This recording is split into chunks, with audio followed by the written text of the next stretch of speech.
กรมส่งเสริมการค้าและหัตถกรรมได้จัดพิธีมอบรางวัลประกวดการออกแบบผลิตภัณฑ์ลาวดีเด่นแอลมาร์ก2025ซึ่งได้จัดขึ้นในวันที่ 14 มีนาที่ผ่านมาที่นครหลวงเวียงจันทร์โดยการเป็นประธานของปริญญาเอกมนูทองวงไซของรัฐมนตรีกระทรวงอุตสาหกรรมและการค้าเขาหัวมีประดาผู้ต่างหน้าจากศูนย์อาเซียนญี่ปุ่นสถาบันส่งเสริมการออกแบบญี่ปุ่นคณะกรรมการ Good Design Award และแอลมาร์กพร้อมด้วยภาคส่วนที่เกี่ยวข้อง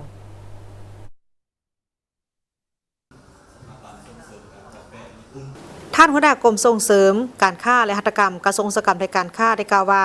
การประกวดแอลมาร์กได้จัดขึ้นเป็นครั้งที่ในปี 2023 เฉพาะปีนี้การประกวดแอลมาร์ก2025แม้นมีรายการประกวดทั้งหมด7รายการคือเครื่องประดับเพชรพลอยเครื่องหุ้มห่อผลิตภัณฑ์เครื่องแต่งกายที่เฮ็ดด้วยมือหัตถกรรมแผ่นแพรตกแต่งภายในบ้านเสื้อผ้าหัตถกรรมสำหรับทานหญิงทานชายและออกแบบเคหสถานและดิจิตอลการประกวดได้เริ่มเปิดหับแบบฟอร์มสมัครตั้งแต่เดือนมีนา 2024 และปิดหับแบบฟอร์มสมัครในเดือนกุมภาพันธ์ 2025 ในปี 2025 มีผู้สมัครที่ผ่านการคัดเลือกรอบที่ 1 จำนวน 31 ผลิตภัณฑ์ซึ่งเป็นรอบกวดสอบความถูกต้องของฟอร์มสมัครและผลิตภัณฑ์ที่ส่งเข้าประกวดในนั้นมีผลิตภัณฑ์จากนครหลวงเวียงจันทร์จากแขวงหลวงพระบางและแขวงเวียงจันทร์จากประซักรอบที่ 2 ผู้สมัครได้ส่งผลิตภัณฑ์ตัวจริงมาให้กับทางคณะกรรมการฝ่ายลาวและฝ่ายญี่ปุ่นจำนวน 15 ทาน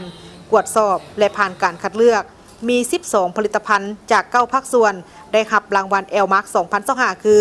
ศูนย์หัตถกรรมออกพบตกเฮอร์เวิร์กศูนย์รีคาร์บ